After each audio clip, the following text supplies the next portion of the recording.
Dear students, Namaskar. I'm Dr. Nutan Prakash Vishwakarma, and today I'm here to demonstrate a very simple exercise that how to design a particular primer, specifically the PCR primer, to amplify any fragment of DNA or to detect any organism in a sample.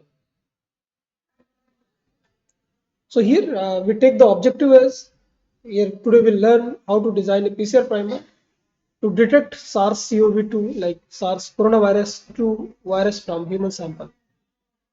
So for that one, you should have, first of all, you should have the genome sequence of the SARS coronavirus.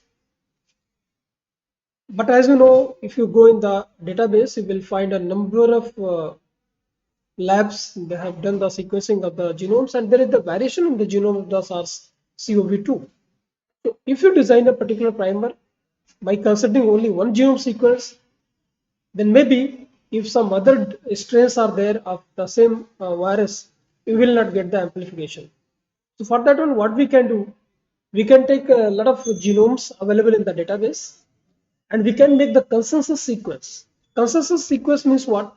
In bioinformatics or in molecular biology, the consensus sequence is also known as canonical sequence. Is the calculated order of most frequent residues. Maybe it may be the consensus sequences may be nucleotide, it may be proteins, found at each position in the sequence alignment. We just consider these sequences 1, 2, 3, 4, and 5.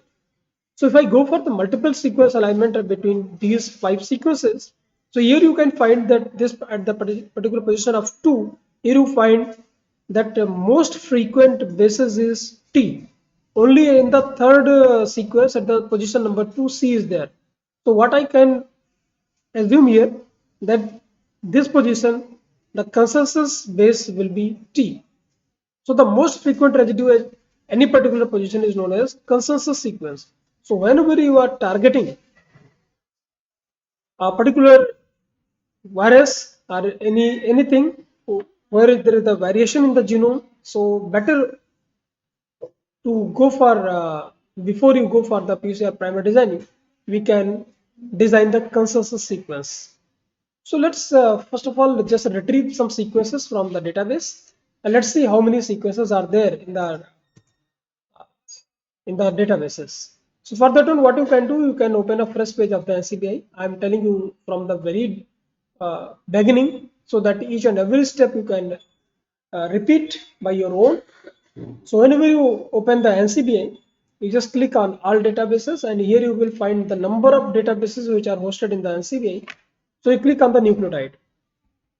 You select the nucleotide from here and without searching anything, what you can do, you can click on the search. So once you will select the nucleotide and will click on the search, then you will find one option that is known as advanced.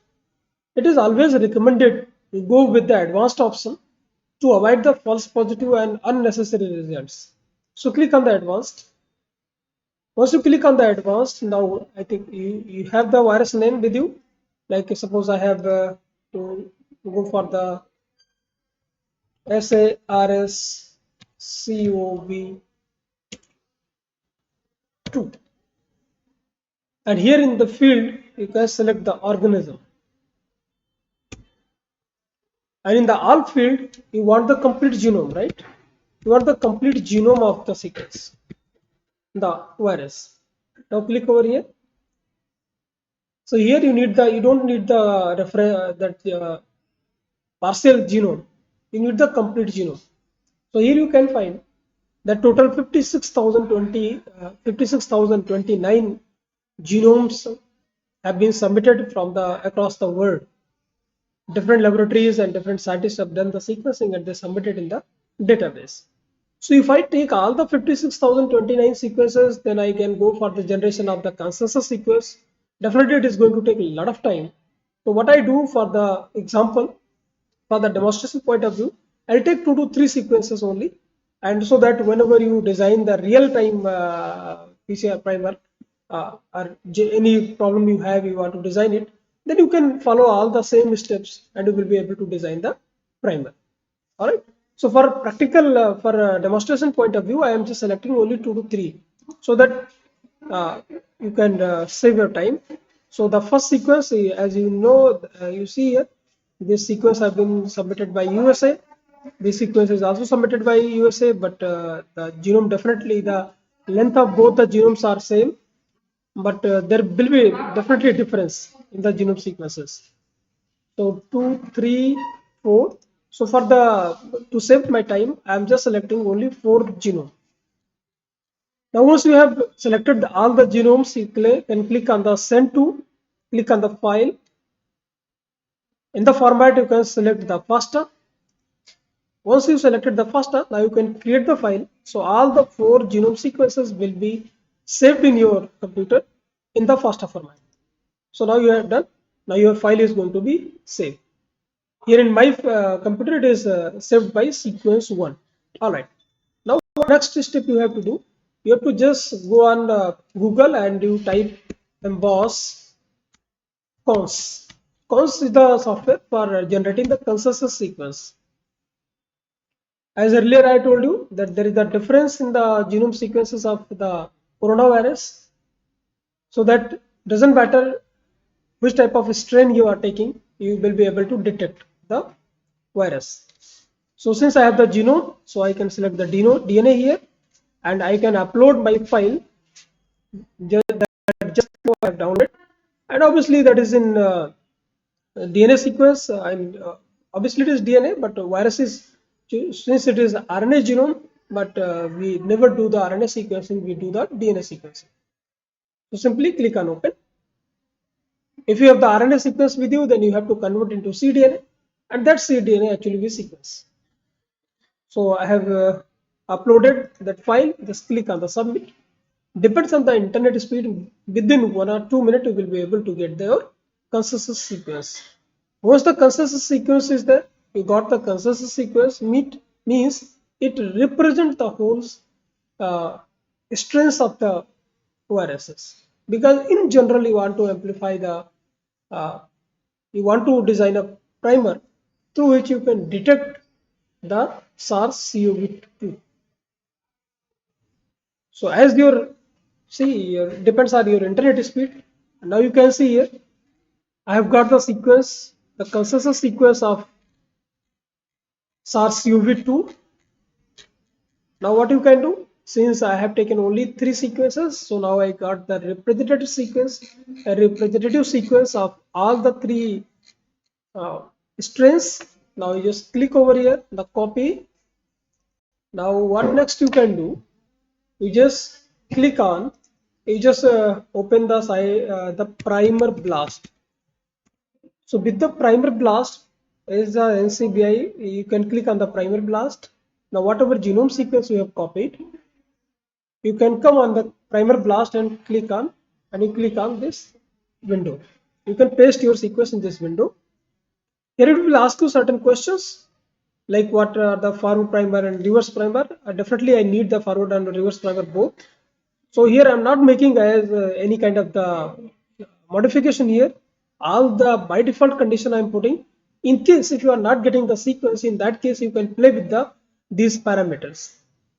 I have already designed. I have already uploaded a video on the theory portion of the primer designing.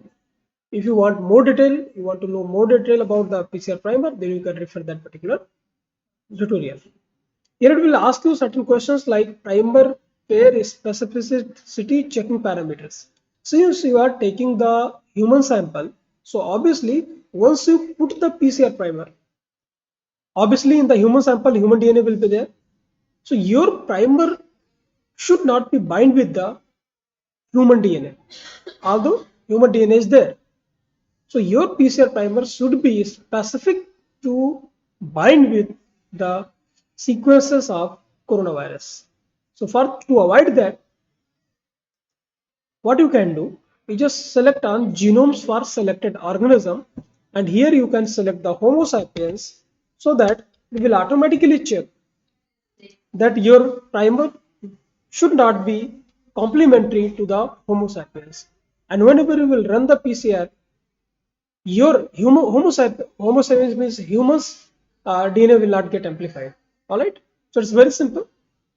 Now what you can do, just click on the get primers. we can change the other parameters when we, in ideal condition, we don't get the primers. Otherwise, by default, I am putting all the conditions and click on the get primers. Again, it will be depending on your internet speed and the server, how much server is busy. Within maybe hardly within 1 or 2 minutes, you will get the result. So I'm just waiting for the result so that, and here I have ordered. Suppose you also can select that how many PCR primer you need.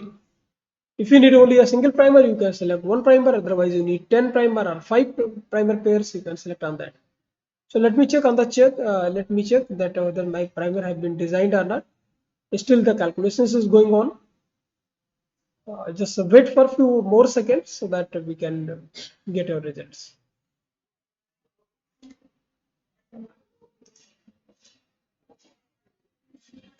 See, whenever we design any kind of the primer, we design always in the more than one pair.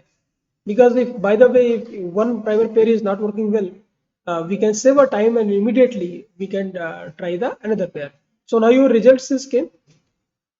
You can see here that total primer pairs have been given by the software is 10. You can order these primers to any company. They can synthesize the PCR, the primers to you, and you will get. You can try in your own laboratory. If you try this primer pair one, so the product length you are going to get 587, means 587 length you will get for the amplification. For primer pair two, you will get 117. For primer pair 3, 801. Primer pair 4, you get 356, and primer pair 5, you will get a 613. So these the as per the ranking that which primer pair is actually best, that is the ranking is there, like primer pair 1 is best. You can try primer pair 2, 3, 4, 5 if it required. So if you order this forward primer and reverse primer to any company, and you have the human sample, the sample in which you suspect that there is the maybe the coronavirus infection, if you get the amplification, it will be clear that that person is suffering from the coronavirus infection. So I hope today, and this type of primer designing, it's very easy. You can do it by your own, by taking your own example. I hope you got the idea that how to design a PCR primer to amplify any particular region of the DNA, or to any part of the DNA. And hope it is clear to you. If you like the video, you can share with your friends so that they also can improve their bioinformatics skill. And you also like and subscribe whenever, so that whenever I upload any kind of the video, you can get that direct notification. So stay tuned. See you in next video. Thank you.